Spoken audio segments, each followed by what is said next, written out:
Hello, welcome to Mentoring with the Masters. My name is Jennifer Kirkendall. I'm the Third Circuit representative for the Young Lawyers Division Board of Governors. Today I bring you Lisa Tipton for our third part in the series regarding marketing.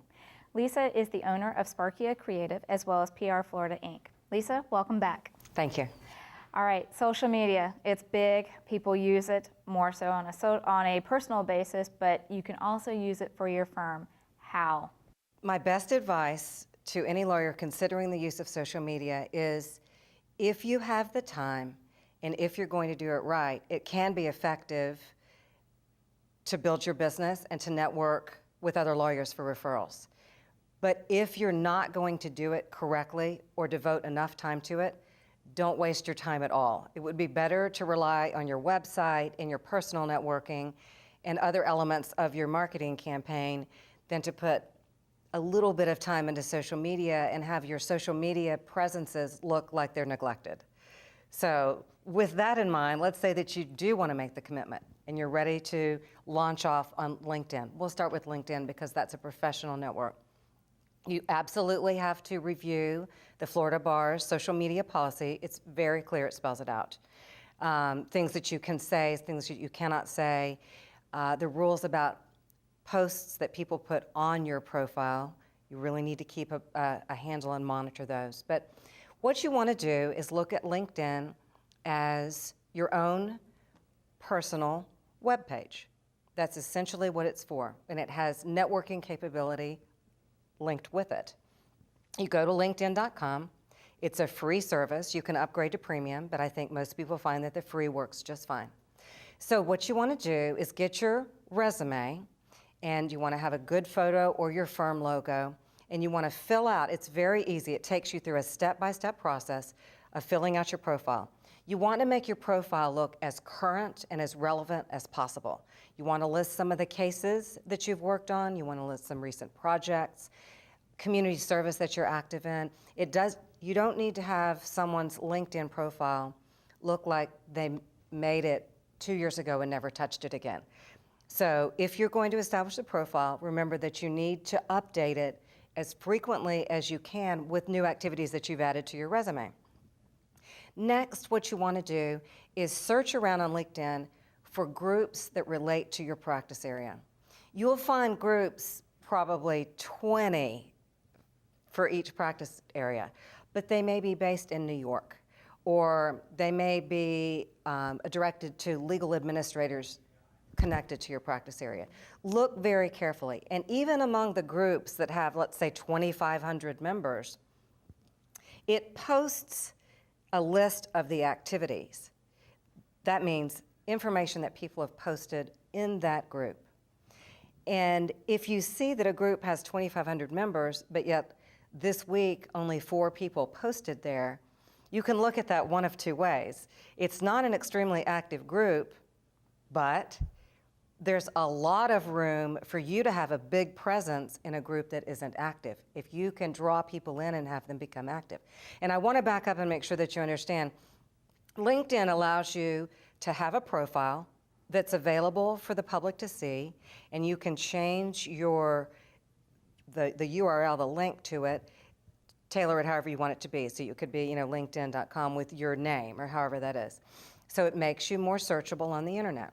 You don't have to join groups. You can just stick with your LinkedIn profile, and you can monitor what your competitors are doing on LinkedIn. It's a very interactive type of social media, but be cautioned that when you look at someone else's profile, they get a notification that you've looked. So your competitors will quickly see that you're checking them out, but that's okay. They're probably checking you out as well. My advice is to pick one group where you really can have a presence and post relevant content related to your practice area. This gives you the ability to stand out from other practitioners in your area. It also gives you the ability to link back to your website to drive any of the viewers who see those posts back to your website or back to your profile, which is, again, just a way to get publicity for yourself. And I recommend posting at least every other day, but if you have a group discussion that you start, it's very important that you monitor it, because if you get 3 or 4 people responding to your post and then you don't check LinkedIn for a week, the conversation dies, and you've wasted your time even making the post to begin with. So it goes back to my earlier point. If you're going to be active on LinkedIn, then, or any of the social media profiles, you want to be sure that you keep up with it. You want to be sure that you post relevant content. And I'd like to say a little bit about that. Some people think that you have to come up with original content every time you make a post on social media, which is absolutely not true. You want to have a combination of content that's already been posted by someone else, so you post it again, content that you find on the internet, let's say it's an article that just came out in the ABA Law Journal that relates directly to your practice area, and original content that you come up with. You want to have a mix of that.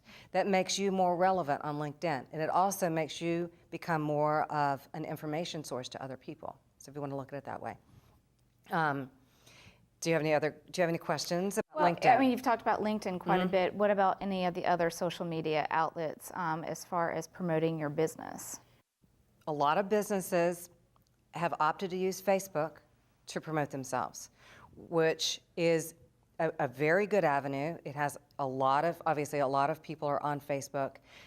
Retail stores in particular are using Facebook in lieu of any other type of advertising and driving their customers to it.